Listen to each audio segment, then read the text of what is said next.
Merci, nous allons lire la Bible.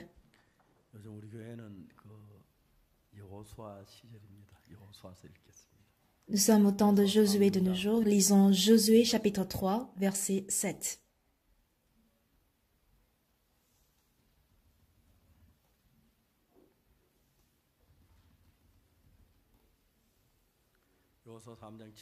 Josué chapitre 3, verset 7 au verset 17.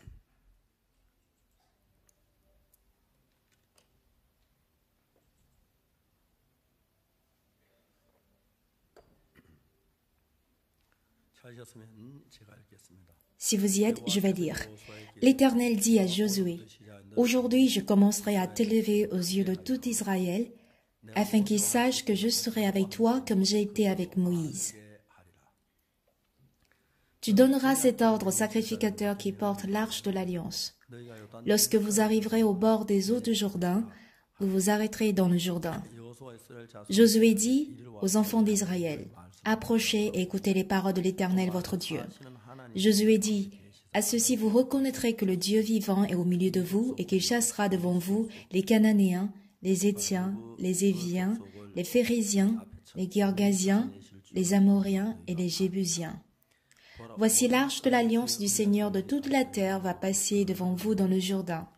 Maintenant, prenez 12 hommes parmi les tribus d'Israël, un homme de chaque tribu. Et dès que les sacrificateurs qui portent l'arche de l'Éternel, le Seigneur de toute la terre, poseront la plante des pieds dans les eaux du Jourdain, les eaux du Jourdain seront coupées, les eaux qui descendent d'en haut, et elles s'arrêteront en un monceau. Le peuple sortit de ses tentes pour passer le Jourdain, et les sacrificateurs qui portaient l'arche de l'Alliance marchèrent devant le peuple. Quand les sacrificateurs qui portaient l'arche furent arrivés au Jourdain, et que leurs pieds se furent mouillés au bord de l'eau, le Jourdain regorge par-dessus toutes ses rives tout le temps de la moisson. Les eaux qui descendent d'en haut s'arrêtèrent et s'élevèrent en un monceau à une très grande distance près de la ville d'Adon, qui est à côté de Tchartan, et celles qui descendaient vers la mer de la plaine, la mer salée, furent complètement coupées, le peuple passa vis-à-vis de Jéricho. Les sacrificateurs qui portaient l'arche de l'alliance de l'Éternel s'arrêtèrent de pied ferme sur les secs au milieu du Jourdain, pendant que tout Israël passait à sec jusqu'à ce que toute la nation eût achevé de passer le Jourdain. Jusqu'au verset 17.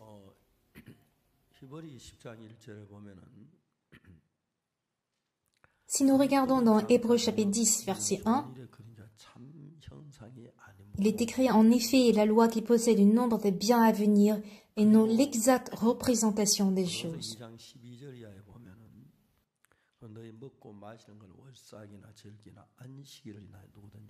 Et dans Colossiens chapitre 2 versets 16 et 17, que personne donc ne vous juge au sujet du manger ou du boire, ou au sujet d'une fête, d'une nouvelle lune ou des sabbats. C'était l'ombre des choses à venir, mais le corps est en Christ.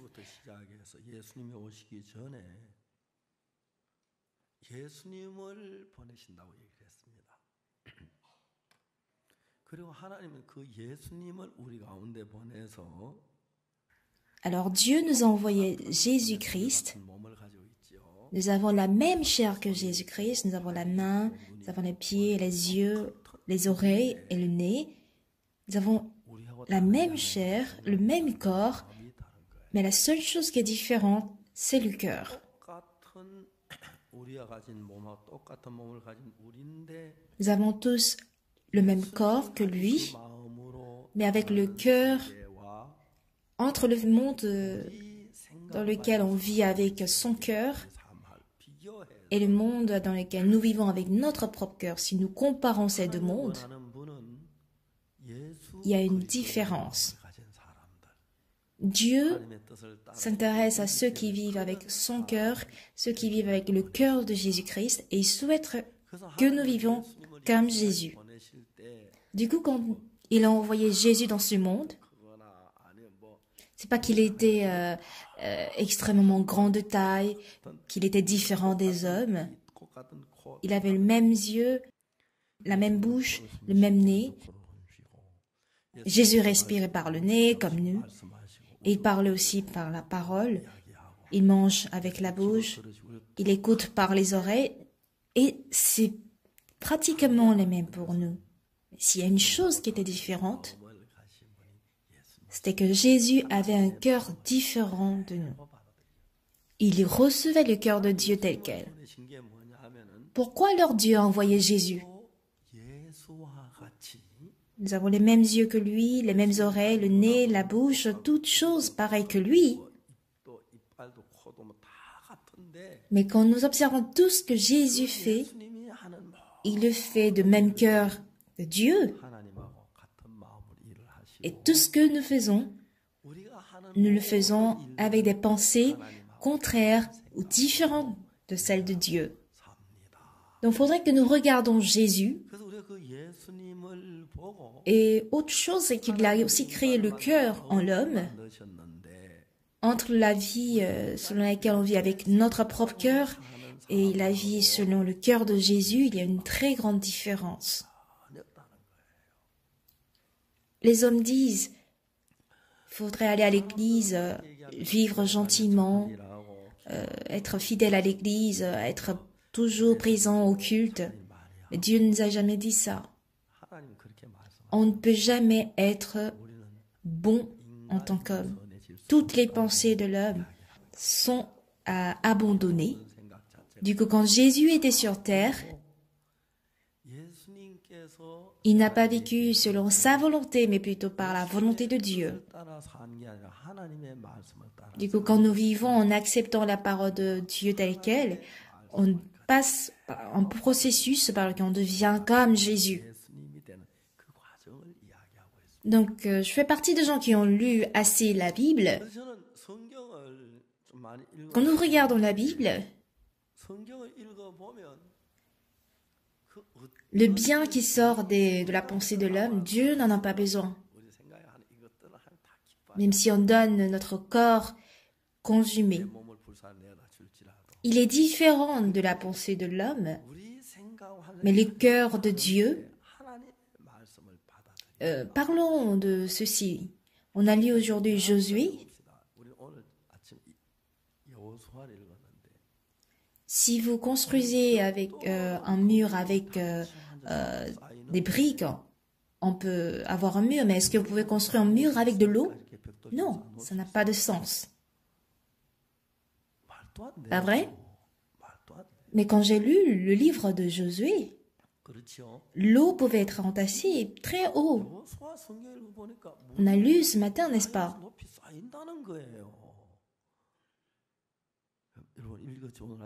Comment pouvez-vous accepter cela? Comment accepter ou comprendre ceci? Donc, selon vous, comment les eaux peuvent être posées?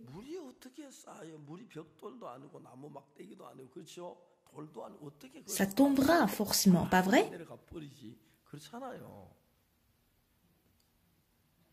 Alors, dans le monde de notre pensée,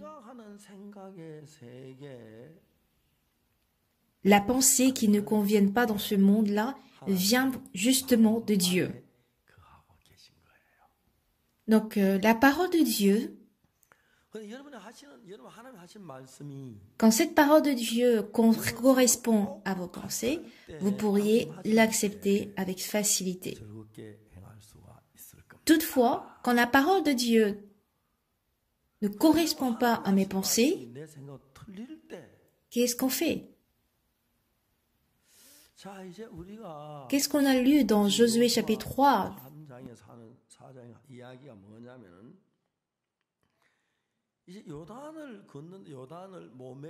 Quand les sacrificateurs qui portaient l'arche furent arrivés au Jourdain et que leurs pieds se furent mouillés au bord de l'eau, les eaux qui descendent d'en haut s'arrêtèrent et s'élevèrent en un monceau, à une très grande distance. Le fleuve du Jourdain sera sec et le peuple passera entre les eaux.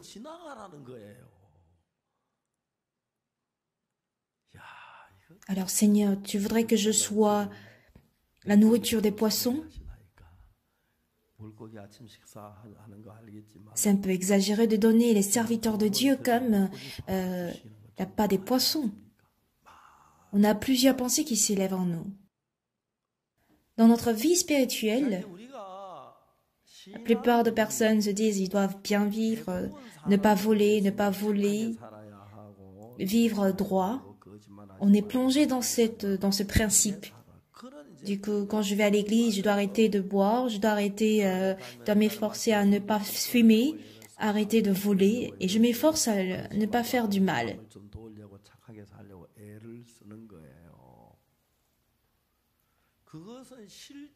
Et ceci n'a rien à voir avec la Bible, en réalité. Ce que dit la Bible ne me demande pas savoir à quel point vous avez vécu correctement, gentiment ou pas. Dieu ne s'intéresse pas à savoir si vous avez bien étudié ou pas. Et quand mes pensées sont différentes de celles de Dieu, si je crois en moi, je vis avec mon propre cœur. Par contre, quand je crois en Dieu,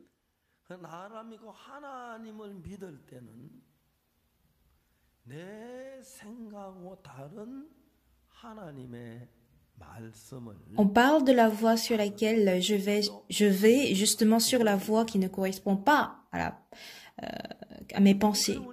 Donc, on lit Genèse, Exode, Lévitique, on a vu Moïse, on a vu plusieurs hommes qui apparaissent dans tous ces passages. Mais dans Matthieu, Marc, Luc, Jean,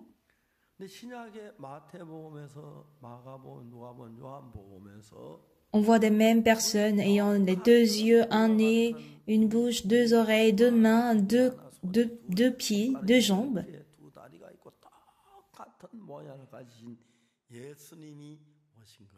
Ce Jésus qui avait la même apparence de l'homme est venu sur terre. Et si nous observons la vie de Jésus, Jésus a fait tant de choses que nous ne pouvons pas comprendre avec notre logique.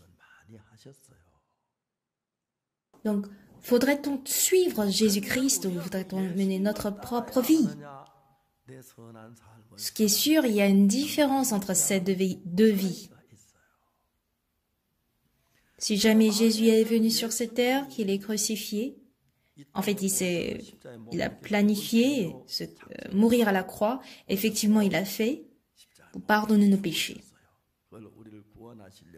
Dans ce cas, à nous aussi,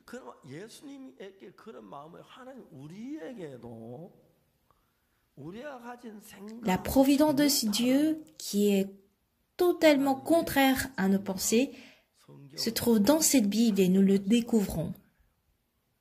Alors, les églises du monde entier vont vers quel sens? De nos jours, la plupart des églises chrétiennes nous enseignent à vivre droit, à faire du bien, que ça correspond à moi ou pas, suivre la volonté de Dieu. Ceux qui cherchent à mener une vie spirituelle, conduite par la volonté de Dieu, sont très très rares. Qui que vous soyez, et sans aucune exception, si vous connaissez ce problème précisément, et à la manière dont Dieu a conduit Jésus, si j'écoute la parole de Dieu, suivre la parole de Dieu, quand ça correspond à ma raison, tout le monde le peut faire. Mais suivre justement le point qui ne correspond pas à mes pensées. Ça, les fidèles trouvent ça difficile et ne veulent pas le faire. Après mon mariage, je vivais avec ma femme. Je suis reconnaissant envers ma femme et je trouve que ma femme souffre beaucoup avec moi. De nos jours, ma femme, elle vit comme une première dame. Mais à l'époque, on vivait très très difficile. Et je sais que je ne traitais pas bien ma femme, que je fais souffrir ma femme.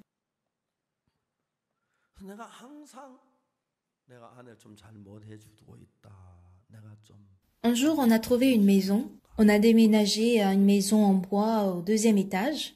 Et c'est là où on pouvait avoir le culte. On utilise une petite chambre comme notre chambre. Et qu'est-ce que notre propriétaire a dit? C'est une maison en bois. Donc, faudrait pas mettre feu. Et il a raison de le dire.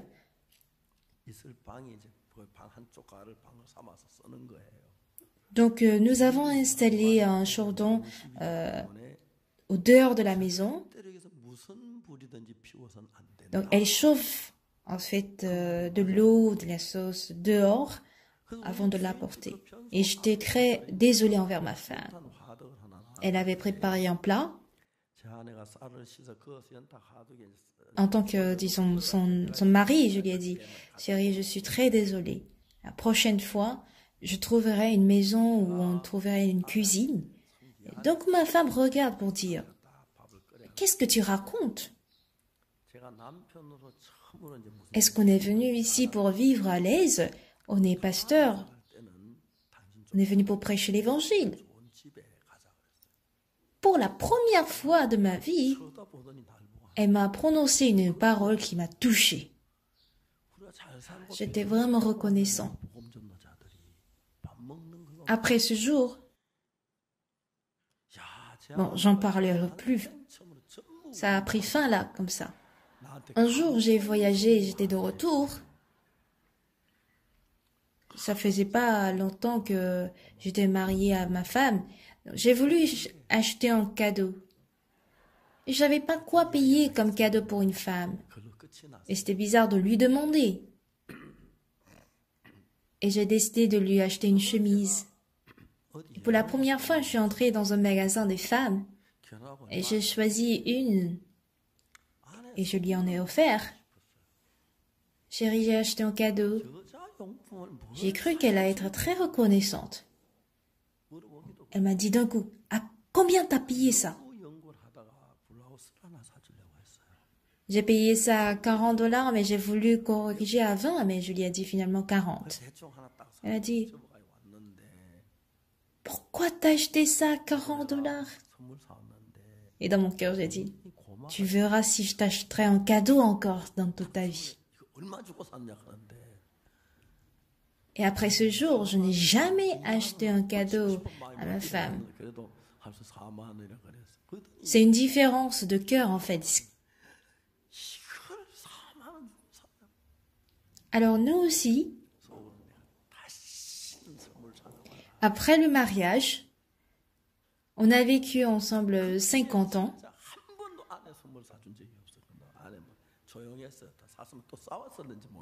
Quand j'étais allée en Russie, que j'ai vécu avec ma femme 50 ans, ils ont dit « Tu ne t'es jamais remariée ?»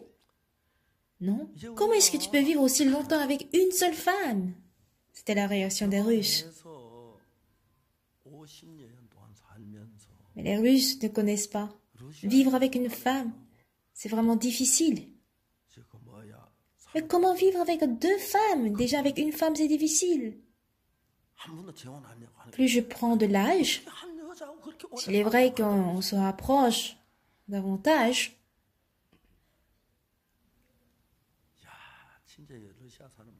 et quand ma femme vit dans ce monde dangereux, je me dis, sans Dieu, ce serait du désordre. Donc j'essaie de la comprendre.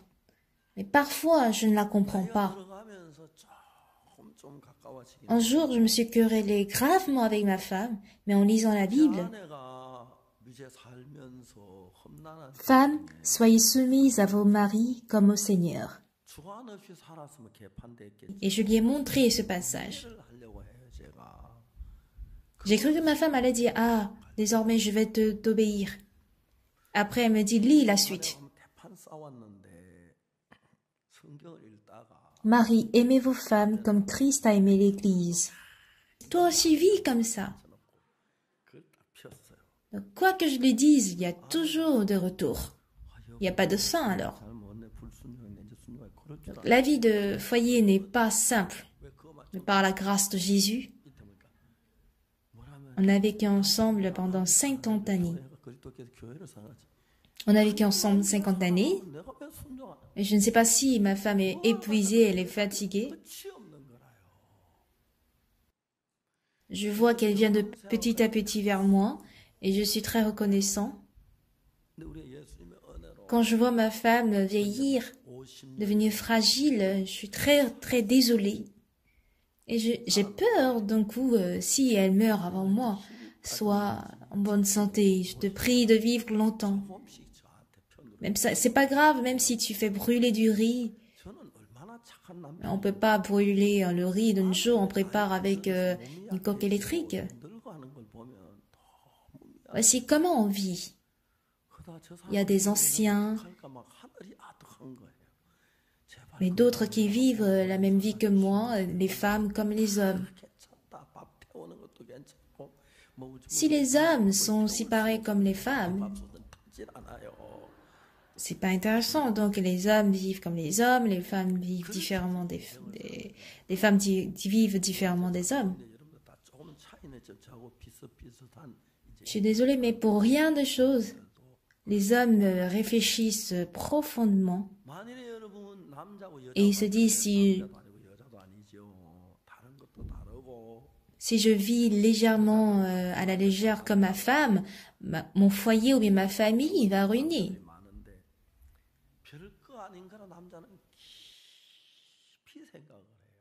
Il est bien vrai que les femmes pensent seulement à juste un côté.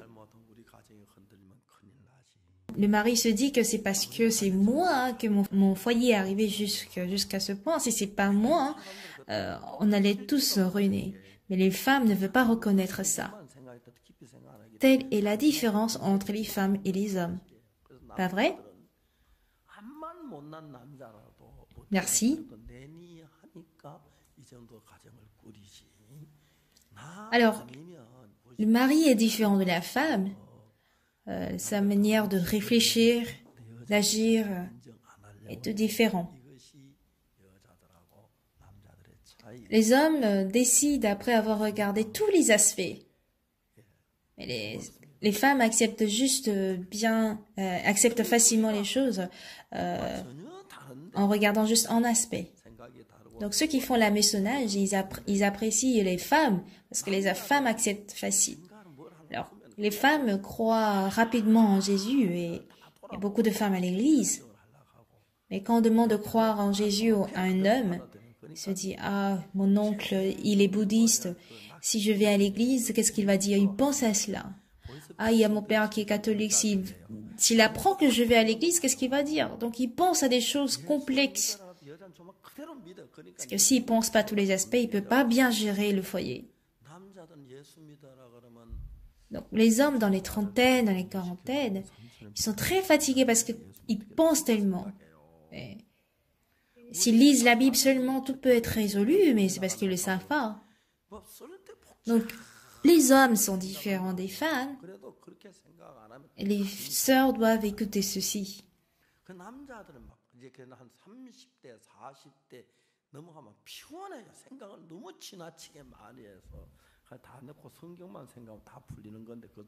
Un vrai fidèle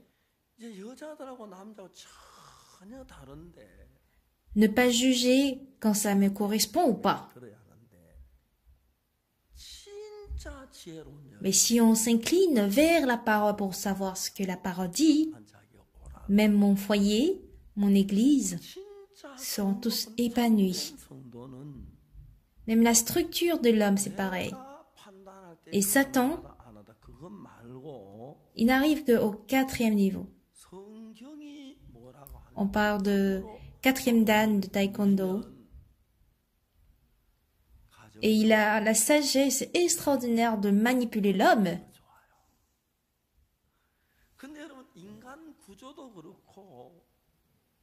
Malgré tout ce que Jésus, tout ce que Dieu nous dit, il crée en nous toujours des pensées contraires, des pensées différentes de Dieu. C'est ce que Satan fait d'ailleurs. Alors si vous aujourd'hui, vous lisez la Bible, cela est très intéressant. Un jour, il y a un président d'université qui parlait avec moi. en apprenant que j'étais venu, il s'est déplacé de très loin pour venir me voir et on a parlé ensemble de la Bible. Je lui ai demandé de lire Romains 3, 23. Il a dit, ah oui, je connais très bien. J'ai déjà mémorisé, car tous sont péchés, ils sont privés de la gloire de Dieu. Je lui ai demandé de lire le verset 24. Car ils sont gratuitement justifiés par sa grâce, par le moyen de la rédemption qui est en Jésus-Christ. Je lui ai demandé de lire qu'est-ce qui est écrit au verset 24. Et si on prie diligemment, on peut être sauvé. Il est président d'université. Mais il dit quelque chose de contraire à la parole.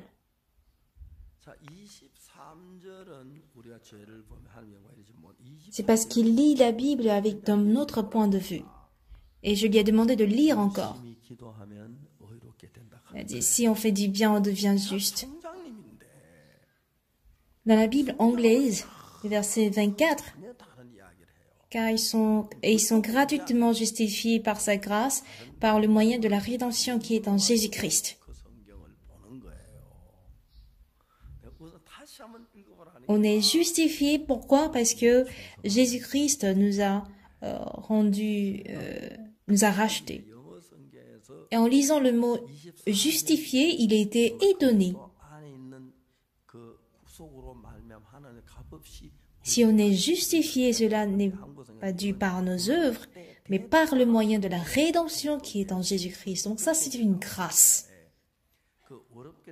Et dans la grâce, mes efforts, mon zèle, mon dévouement ne sont pas inclus. Du coup, tant de personnes aujourd'hui ne cherchent pas à recevoir la rédemption par la grâce, mais quand je prie, si je confesse de tout mon cœur, et quand ils cherchent à le faire par eux-mêmes, c'est difficile, alors que la réponse est simple. Alors le concept que nous avons, ce n'est pas on ne peut pas comprendre, que les eaux sont tassées les unes sur les autres. Mais Dieu dit que cela est possible. Quand les sacrificateurs mettront leurs pieds fermes sur le sec, la terre sera sèche et les eaux seront entassées comme un mur. Et si vous passez au milieu du Jourdain, nous allons tous mourir. Si on passe par le Jourdain, ce n'est pas compréhensible. De nos jours, ceux qui mènent la vie spirituelle, ils établissent leurs propres standards et regardent les réalités se basant sur leurs standards. Donc très souvent, ce qu'ils regardent est différent de ce qu'ils ressentent. Qu'est-ce que Dieu, lui, il dit? Il a envoyé Jésus-Christ. Et avant qu'il ne vienne, depuis Genèse, il a promis qu'il enverrait Jésus. Et quand Jésus serait là, qu'en serait-il de nous? Nous n'avons qu'à croire en Jésus comme Dieu.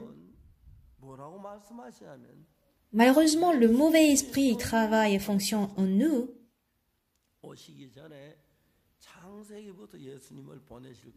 Et il nous a déjà créé un monde dans lequel tout est différent de Jésus-Christ. Donc si nous lisons la Bible avec nos propres normes ou nos propres standards de monde,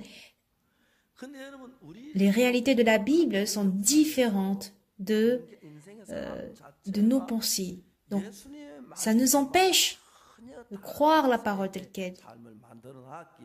On a réuni 1000 pasteurs cette semaine à Hong Kong et j'ai prêché l'évangile pendant 4 jours. Ils étaient étonnés pourquoi. Pasteur Soupar ne prêche pas quelque chose de particulier, d'exceptionnel. L'essentiel, c'est que peu importe comment on regarde, la parole de Jésus est vraie. Dans la Bible, au Romains 3, verset 23, dit, au verset 24, il nous dit que nous sommes justifiés Et nous sommes gratuitement justifiés par sa grâce.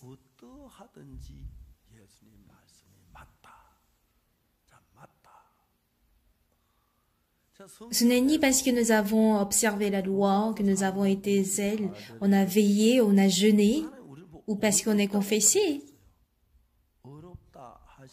Quand Dieu a établi les normes de justification, ça n'avait rien à voir avec nos œuvres. En regardant que Jésus-Christ, il nous dit que nous sommes justes. Comprenez-vous? Quand Dieu nous a donné la loi, si nous observons bien la loi, nous irons au ciel. Mais dans la Bible, il n'y avait même personne qui n'a pu observer la loi. Du coup, personne ne peut aller au ciel. Du coup, Dieu a changé la loi. Comment a-t-il changé la loi? Si vous regardez un match de football, ils sont au nombre de 11, n'est-ce pas? Oui, 11. Même si vous jouez très bien tout seul, ça ne marche pas. Il faudrait que les 11 courent bien. Et s'ils marquent un but, ils gagnent. Voici comment marche le match de football. Si moi seul je joue très bien, même si je joue excellemment bien, si les autres ne m'aident pas, je ne peux pas le faire. Et qu'en est-il pour entrer au royaume de Dieu? Par exemple, aux Jeux olympiques, on a le marathon, on a la natation, on a la course, etc. Tous les Coréens, par exemple, ne peuvent pas courir tous pour avoir la médaille d'or. Ils envoient juste un représentant, un athlète qui représente la Corée du Sud, qui court pour obtenir la médaille d'or. Et s'il obtient le premier rang de la natation, il obtient la médaille d'or. Donc tout dépend de ce que l'athlète fait. Pas que tous les Coréens doivent tous bien courir. Est-ce correct? Alors moi, je ne peux pas parcourir toute la distance de marathon. Je ne peux que ramper. Si mon représentant a obtenu la médaille d'or, ça me revient aussi. Est-ce correct? Moi, mon pied peut être cassé et que je puisse être hospitalisé, mais si mon représentant a remporté la médaille d'or, je reçois cette médaille d'or aussi. Donc c'est cette même loi que Dieu a choisie. Qui est notre représentant, notre athlète? Jésus-Christ. Comprenez-vous? Ce Jésus-Christ, selon les lois et les normes de Dieu, a couru et a tout fait. Comprenez? Et s'il le fait, il le fait parfaitement, remporte le premier prix et il a eu la médaille d'or. Que nous soyons boiteux ou pas, à la manière dont cette médaille d'or remportée devient pour tous les Coréens, c'est ce que Dieu a fait en vue de nous sauver. Donc, il ne s'intéresse pas du tout à ce que l'homme fait comme bien. Alors, qui est-ce qu'on entraîne au marathon? On n'entraîne que l'athlète. C'est pas que nous tous, nous allons suivre l'information. Nous pouvons dormir, faire tout ce qu'on veut. Si cet athlète remporte la médaille d'or, c'est le drapeau de la Corée qui est soulevé et que cette médaille d'or est ramenée pour la Corée du Sud. Celui qui peut servir Dieu à 100% n'est que son Fils Jésus-Christ. Personne au monde ne peut le faire. Est-ce correct?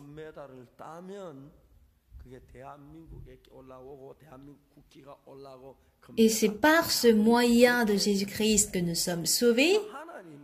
Et c'est par la grâce de Jésus que nous sommes sauvés. Ça n'a rien à voir avec nos propres œuvres. Vous pouvez dire Amen? Il y a 5 personnes qui ont dit Amen. Vous pouvez dire Amen? Oui, Amen.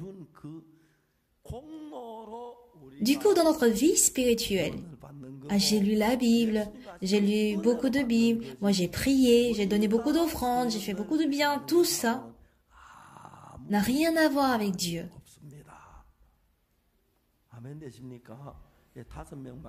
Je savais que ça n'avait rien à voir avec Dieu.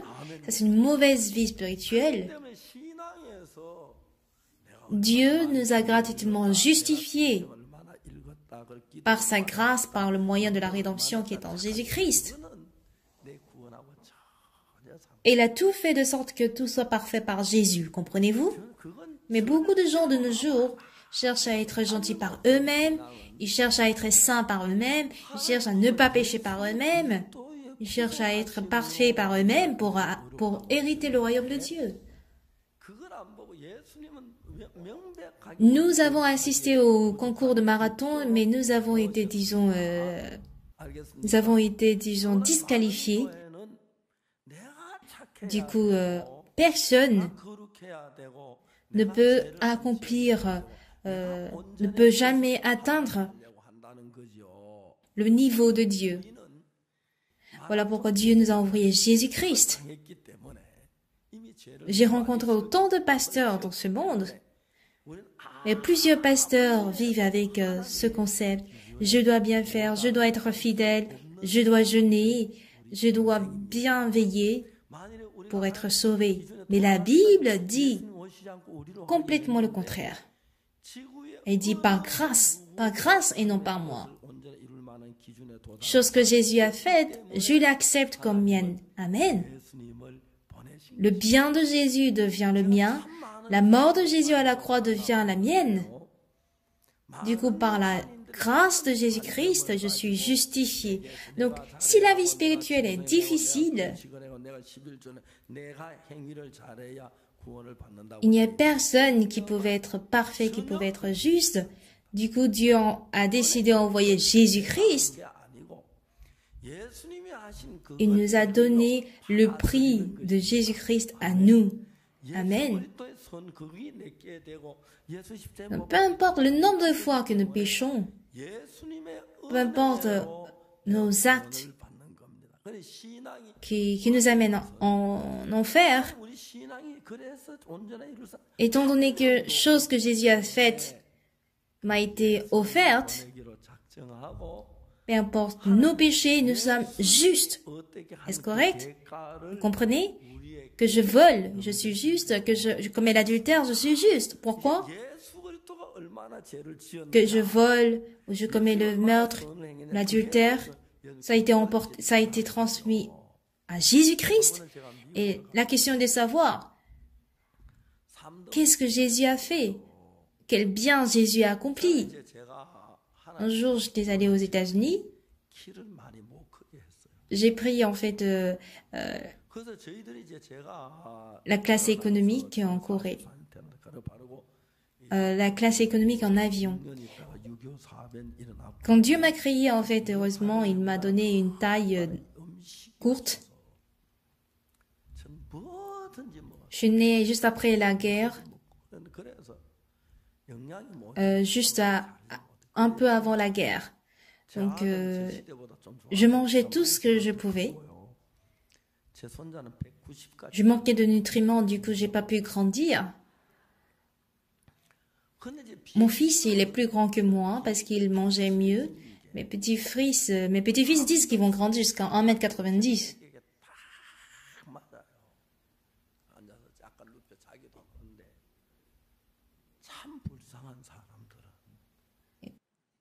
Quand je m'assois sur les sièges de classe économique, ça me convient très bien. Ça a été fait pour ma taille. Mais il y a des gens auxquels Dieu a donné trop de taille. Leurs pieds et leurs jambes n'entrent pas dans le siège économique. Donc ils souffrent beaucoup.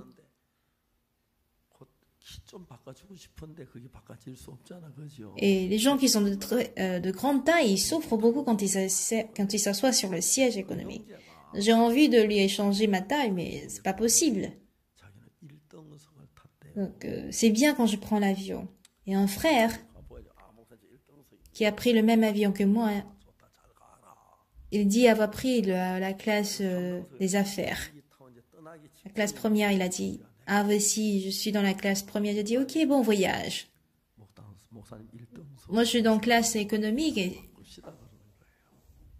juste un peu avant le départ, il vient vers moi pour dire, pasteur, allez-y en classe première. Il voulait changer sa place avec la mienne. J'ai dit, non, ça va, la classe économique, ça me va, donc vas-y, rejoins ta place. Il a dit, pasteur, pensez-vous que c'est pour moi que j'ai payé ce billet? C'est pour vous. Il dit, c'est pas grave. Tu as payé pour la classe première, donc sois dans la classe première. Il y a les frères autour de moi qui m'ont trouvé étrange. Ça ne me dit rien d'être en classe économique, mais ils m'ont supplié.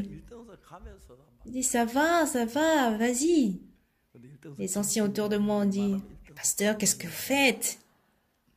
Un an en classe première. C'est bien, en fait, en classe première, vous aussi, vous prenez la classe première. Le frère a payé le billet de classe première, mais il m'a donné son billet à moi et il a pris mon siège en classe économique. C'était ça son plan. Il n'a pas de raison d'aller aux États-Unis, mais envie de me faire monter en classe première. Voilà pourquoi il a payé ce billet. Et qu'est-ce qu'on appelle? Comment décrivons-nous cette affaire? On parle de la grâce, parce que je ne l'ai pas payé. Si vous allez au ciel parce que vous faites de bonnes œuvres, ça, ce n'est pas la grâce. Ça, c'est un prix. La grâce consiste à ne rien faire du tout, mais recevoir le prix gratuitement. Par la grâce. Chose que j'ai reçue, en fait, était censée m'apporter la mort et la destruction, mais Jésus-Christ m'a donné le trône et la gloire à moi, gratuitement, et ça, c'est la grâce. Si je paie le prix de la grâce, ce n'est pas la grâce. C'est comme une chose due, comme il est écrit dans Romains 4. Dans le monde de Dieu également,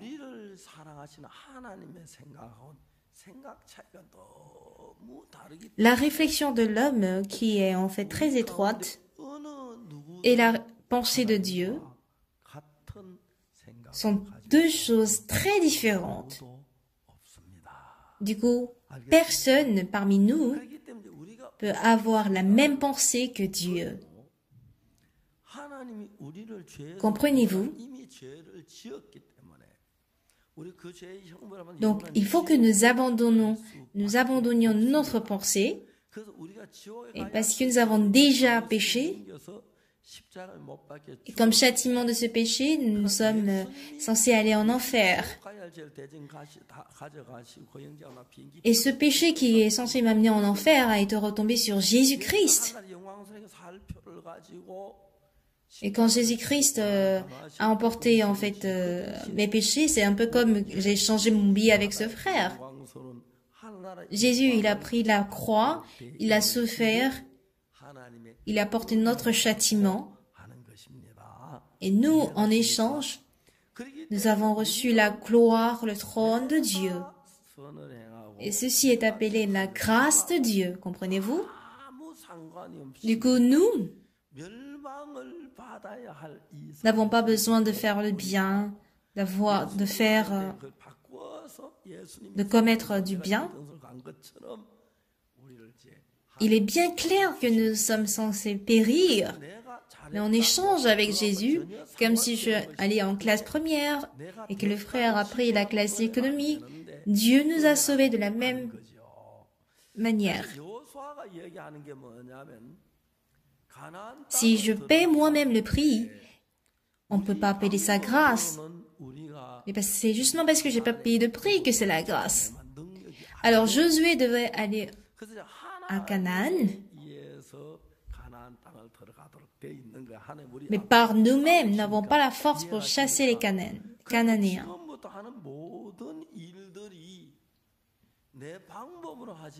Mais Dieu nous a devancés toujours pour que nous allions à Canaan. Donc tout ce que Dieu fait, je ne dois pas le faire par mes propres méthodes, mais je dois le faire avec les méthodes de Dieu. Comprenez-vous?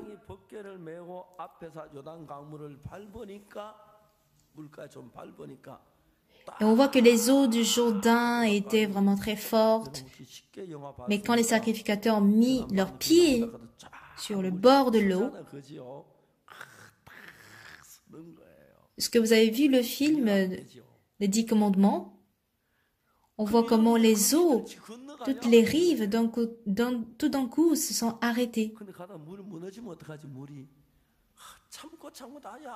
On voit les eaux qui descendent en haut, qui se sont arrêtées, et ces eaux se sont élevées en un monceau.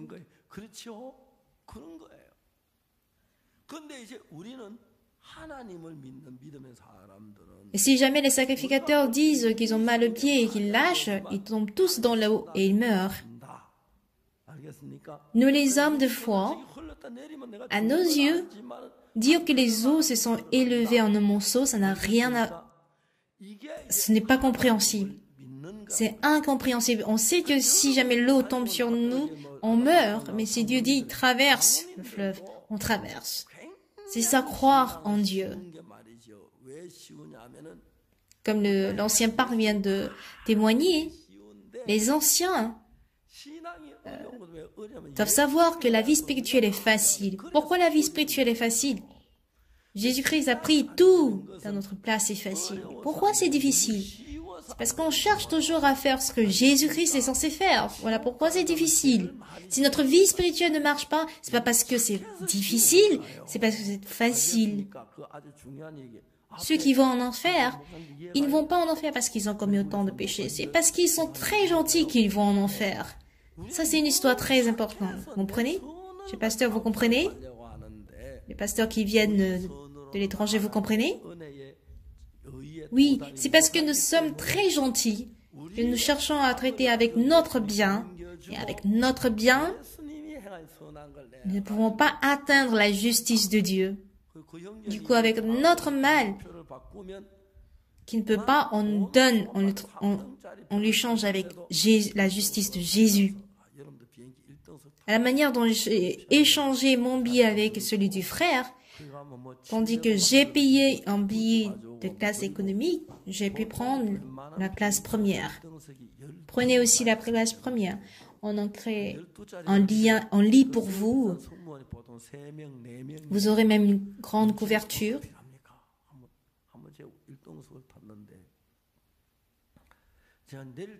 Il y a 3 voire 4 hôtesses qui servent pour 12 personnes qui sont en classe première. Tout d'un coup, donc oui, elles viennent pour vous demander qu'avez-vous besoin? De quoi avez-vous besoin?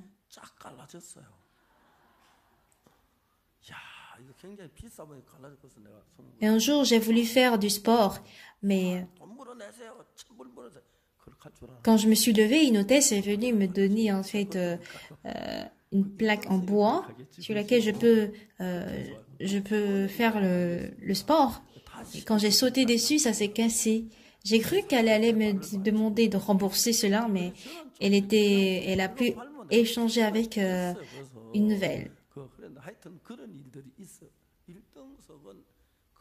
Depuis ce jour, je n'ai plus sauté dessus. Je pouvais simplement marcher, mais je ne sais pas pourquoi j'ai sauté dessus. Tant que je suis en classe première, j'ai déjà payé tout ce prix. Comme quelqu'un d'autre peut me donner cette place, parce qu'il a payé déjà ce prix, peu importe mes œuvres, Jésus-Christ a tout fait et c'est ce qu'on appelle la grâce. Si je vais au ciel avec mes biens, ça ce n'est pas la grâce, vous comprenez? Si nous changeons donc le concept de notre vie spirituelle, qu'est-ce que Jésus veut? Il faudrait que nous croyions en Dieu tel quel. Vous allez vous dire, il faudrait croire autre chose. Comment c'est possible d'avoir une mesure de fleur de farine pour un cycle demain à 7 heures? Il faut absolument changer notre notion de pensée, parce que quoi qu'on se dise, on ne peut jamais aller au ciel par nous-mêmes. Nous avons les mêmes yeux, les mêmes oreilles, même nez que Jésus-Christ qui a été envoyé par Dieu. Il a 2 mains comme nous, 2 bras comme lui. Pardon, 2 bras comme nous, 2 mains comme nous et 2 pieds comme nous. Et Jésus demande, mais regarde-le. Il nous a envoyé le même homme que nous, Jésus-Christ. Et c'est sur lui que nos péchés ont été transférés. Il a reçu le châtiment donc de nos péchés en vue d'accomplir notre justice, notre justification. On voit des eaux devant nous. Ces eaux ne peuvent pas s'élever en un monceau, mais quand on voit les eaux s'élever en un monceau, est-ce que je peux traverser? Et si jamais l'eau tombe sur nous, je ne peux pas nager. Quand ça se passe ainsi, le problème devient sérieux. Nous n'avons fait aucun bien. Et beaucoup de gens se tiennent devant Dieu pour dire, je suis pécheur, je suis pécheur. Quand je me vois, je suis pécheur. Donc je ne peux pas du tout dire que je suis juste. À mes yeux, il est bien clair que je suis pécheur. Mais Jésus est mort pour nous et s'il a été justifié, s'il a justifié nos péchés pour nous, croire que, ah oui, je suis juste, c'est ça, croire en Dieu. Si non, Seigneur, je suis pécheur, je ne suis pas juste. Dans ce cas, vous n'êtes pas en train de croire en Dieu, vous êtes en train de croire en vos propres pensées.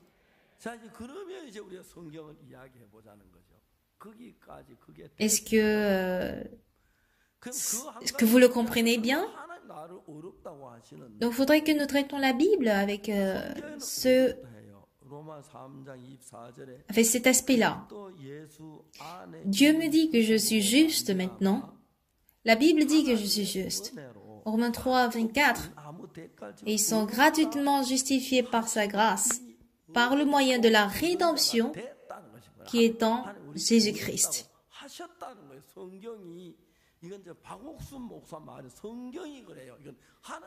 C'est-à-dire que nous sommes déjà justifiés et Dieu déclare que nous sommes justifiés. Ce n'est pas Pasteur Sopark, c'est la Bible, c'est la parole de Dieu. Amen. Si la parole de Dieu dit que nous sommes justifiés, nous sommes justifiés. Et si je dis non, moi je suis pécheur, est-ce que ça a un sens? Non. Pourquoi? Parce qu'on ne croit pas à la Bible, on croit en nos pensées. Alors la vie spirituelle, les scribes et les pharisiens, ce sont ceux-là qui mènent bien la vie spirituelle. Et les docteurs de la loi, ils mènent pas bien leur vie spirituelle, parce qu'ils croient en leurs pensées. Alors sur cette norme, je me dis, j'ai des lacunes, j'ai des faiblesses, je suis sale, je suis menteur, je suis méchant. Je ne peux jamais être justifié, je ne peux jamais être sanctifié. Et quoi que je fasse, c'est impossible. En revanche, quand j'étais à Kimchon, ma femme a accouché Eun-suk, ma première fille. Il y avait une sœur qui travaille à l'hôpital, du coup, ma femme a accouché dans cet hôpital. Le jour où Eun-suk, ma fille, était née, j'ai dit, Eun-suk, tu as vraiment beaucoup de bénédictions. C'est le jour où ma belle-sœur recevait son salaire. Donc, elle a tout fait pour ma femme. J'étais très reconnaissant. J'avais pas fait des frais de transport pour retourner à Kimchon. Il y a un missionnaire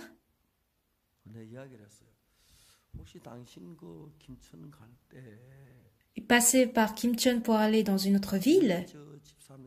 Et je lui ai dit, en allant à Kimcheon,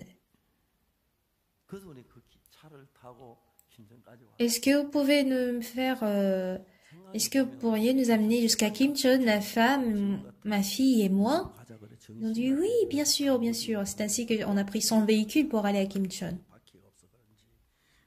C'était l'heure de déjeuner.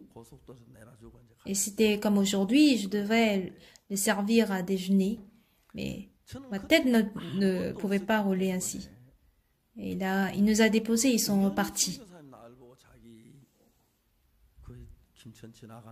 Ce jour, à cette époque, je n'avais presque rien. Et ce missionnaire, par hasard, m'a raconté un peu une histoire, comme quoi il devait aller à Kimcheon. Il leur restait 3 ou 2 sièges derrière de leur véhicule. Est-ce que derrière votre véhicule, ma femme qui vient d'accoucher et moi, pouvons-nous aller à Kimcheon? Ce missionnaire était très très content de pouvoir nous faire un service. Et voilà pourquoi on y est allé ensemble.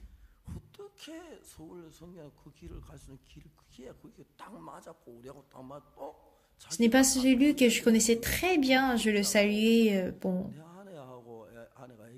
Mais comment par hasard il allait justement par Kimcheon?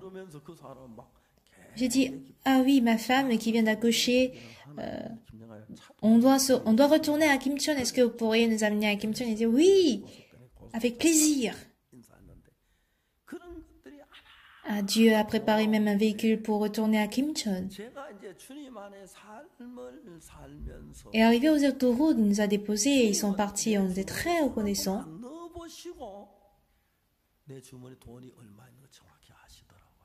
Alors, dans le Seigneur, quand je menais ma vie spirituelle en nous, il savait précisément combien j'ai dans ma poche. Il n'a jamais demandé à savoir combien j'ai. Il le savait même. J'ai tel prix. Et je sais que j'ai besoin de faire telle chose. Et jusqu'à ce jour,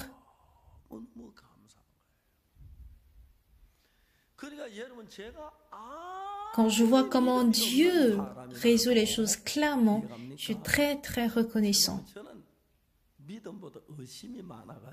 Alors, bien-aimé, que je sois quelqu'un qui manque de foi. Je suis désolée, mais j'ai beaucoup plus de doutes que la foi. J'ai beaucoup douté les hommes. Mon caractère aussi n'est pas bon. Et c'est comme ça. Bien que je sois un homme qui manque de foi, dans la Bible, Jésus-Christ me connaît. Il m'a pardonné de mes péchés. Et quand je pense à comment il a marché avec moi, je ne peux pas m'empêcher de ne pas croire en lui. Alors ma vie, entre ma vie selon laquelle je crois en lui et celle selon laquelle je vis en moi, je crois en moi, je ne peux même pas comparer ces deux vies.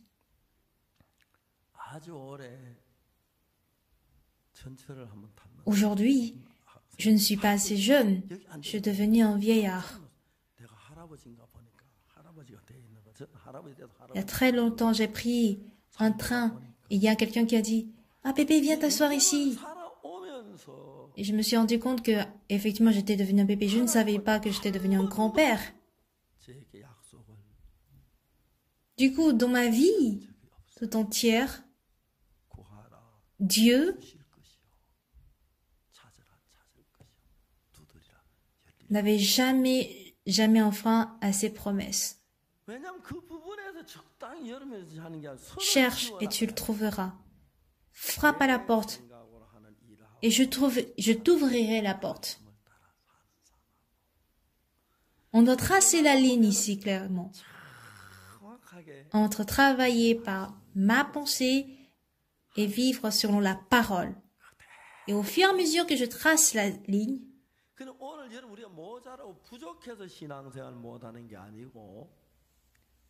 je vois comment Dieu exauce la parole de Dieu, comme il l'a promis.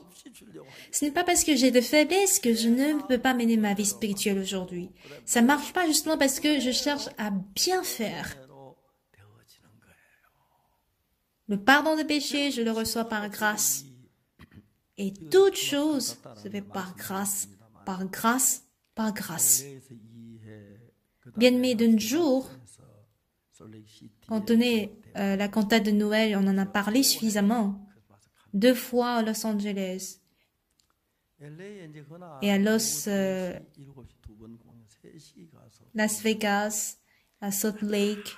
J'ai tenu 5 cantates de Noël.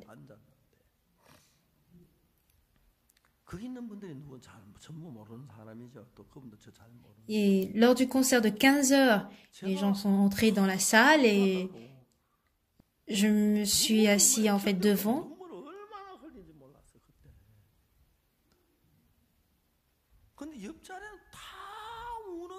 Je voyais des gens verser les larmes et du coup, ça m'a donné aussi une ambiance de verser les larmes. Quand je regardais en fait le concert, j'ai versé les larmes, je savais pas comment me retenir. Bon, tout le monde aura des mouchoirs.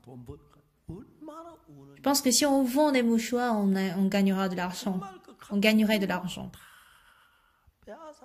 Voir comment la cantate de Noël s'accaparait de tout notre cœur. Et lors de la prédication, je prêchais pendant une demi-heure. Et ils sont franchement beaucoup touchés. Et quand on leur a distribué le livre de comment recevoir la rémission des péchés, ils étaient très contents.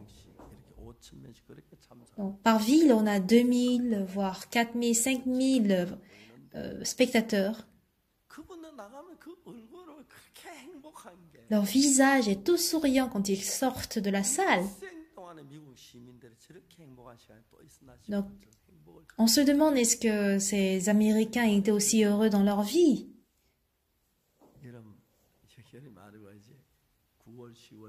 Au mois de septembre et octobre,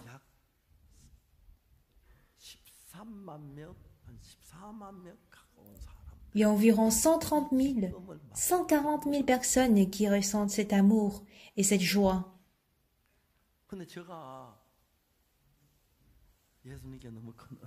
J'ai trouvé une très grande grâce de la part de Jésus-Christ. Et ça me rend très joyeux. À ces centaines de citoyens américains. Et si nous voulons faire connaître la cantate de Noël à tous les Américains, ça nous prendra peut-être 100 ans.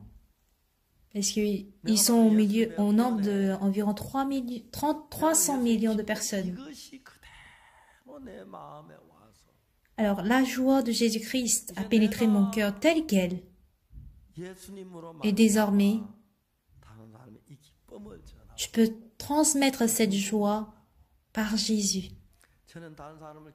Autrefois, j'étais quelqu'un qui gênait les autres, qui causait toujours des problèmes aux autres. Mais depuis que Jésus demeure en moi,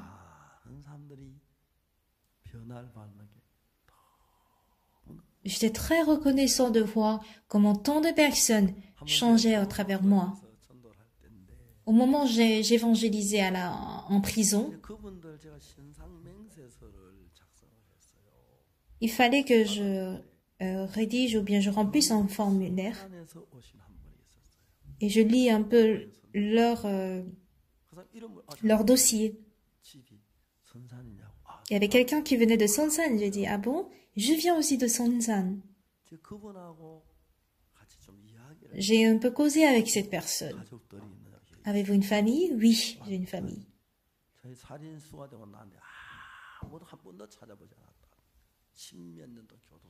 Elle était en fait une dizaine d'années en prison. Et maintenant, elle est revenue à la normale. Il ne leur reste pas beaucoup de temps avant de sortir en prison. Elle veut un endroit où aller, dit non. Et il a voulu venir dans notre église. On a une chambre vide. Donc il est venu dans notre église. Et 10 jours après qu'il était dans l'église, il a voulu sortir. Pourquoi tu veux sortir? Ah, je veux évangéliser. Ah, tu peux pas rester ici pour évangéliser? Elle dit non, je vais y aller. J'ai voulu insister pour qu'il reste, mais il a insisté d'y aller. J'ai dit, frère,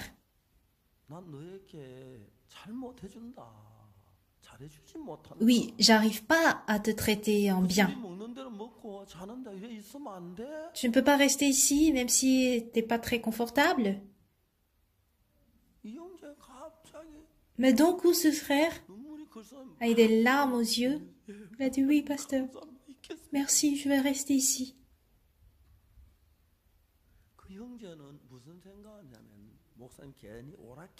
En fait, ce frère pensait à quoi?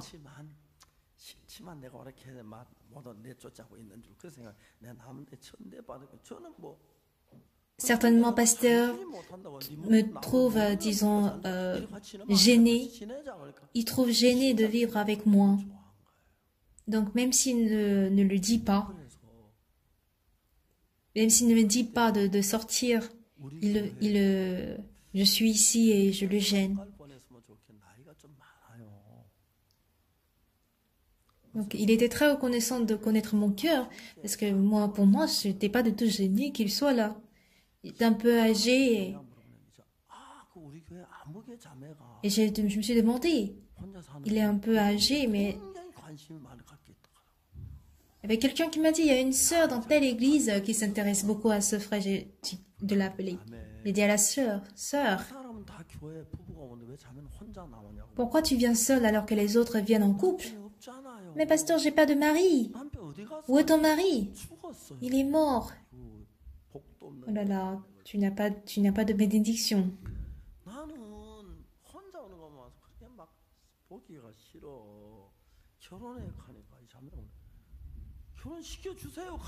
Quand je te vois venir seule, ça me met mal à l'aise.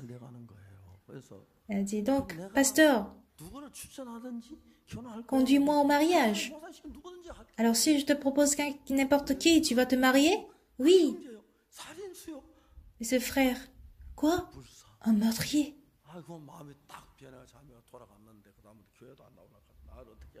Et donc le cœur de la sœur a changé, elle n'est plus venue à l'église.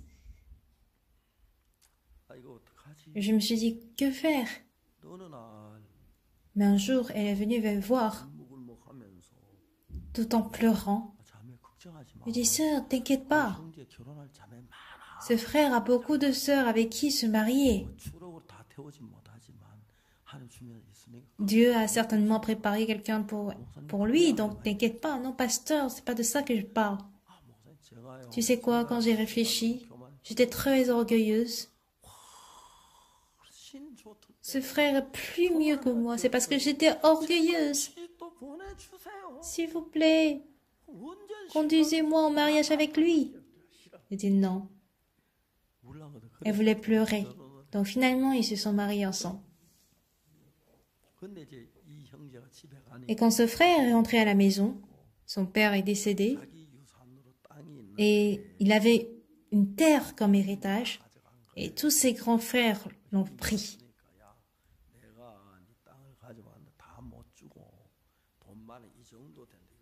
Et son grand frère est venu lui dire qu'on ne peut pas te donner une terre, mais voici une telle somme d'argent que tu prendras.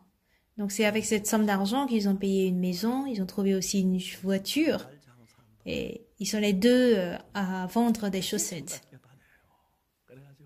Et ils se promènent en gaieté avec joie, quand je les vois en tout cas. Ces deux personnes paraissent belles. Pour certains jours, ils vont se disputer, mais ils étaient précieux à mes yeux. Ce frère était en prison. mais il a formé un bon foyer. Il vit heureux avec sa femme. Et quand je vois tout ça, j'étais très, très reconnaissant.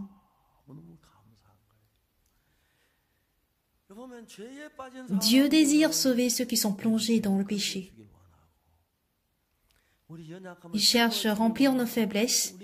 Il cherche à guérir les maladies. Il cherche à nous accorder sa grâce. Et c'est parce que notre cœur ne coule pas avec son cœur. Si notre cœur peut couler avec Jésus-Christ, cette grâce peut être en nous. Donc je suis très reconnaissant d'être pasteur. Ma vie sombre et difficile n'avait aucune valeur. Mais par la grâce de Dieu, tout devient grâce, bénédiction et tout change. Commençons par moi-même. Par moi-même. Et je suis très reconnaissant pour ça. Je n'ai fait aucun bien. Et je trouvais la grâce. Josué a dit que les sacrificateurs s'arrêtent de pied sur le sec. Traversez maintenant le Jourdain, passez le Jourdain. Et si jamais l'eau tombe sur nous, on serait des appâts de poissons. Voici comment nous pensons. La parole de Dieu ne convient pas avec notre pensée, mais Dieu, il est notre Dieu. Il est notre roi et que si nous sommes son serviteur, nous n'avons qu'à croire tel quel. Selon moi, ça ne correspond pas à mes pensées. Donc, je dois briser mes pensées pour croire en la parole de Dieu. Et à partir de ce jour, Dieu se met à travailler, à agir en nous. Le cœur de Dieu nous est visible. Quand Dieu a créé notre cœur, comment a-t-il créé notre cœur? Il a créé de sorte que nous puissions accepter la parole telle quelle. Et si nous acceptons sa parole telle quelle, il entre en nous et travaille en nous. Et la paix, la grâce ne peuvent que abonder dans notre cœur.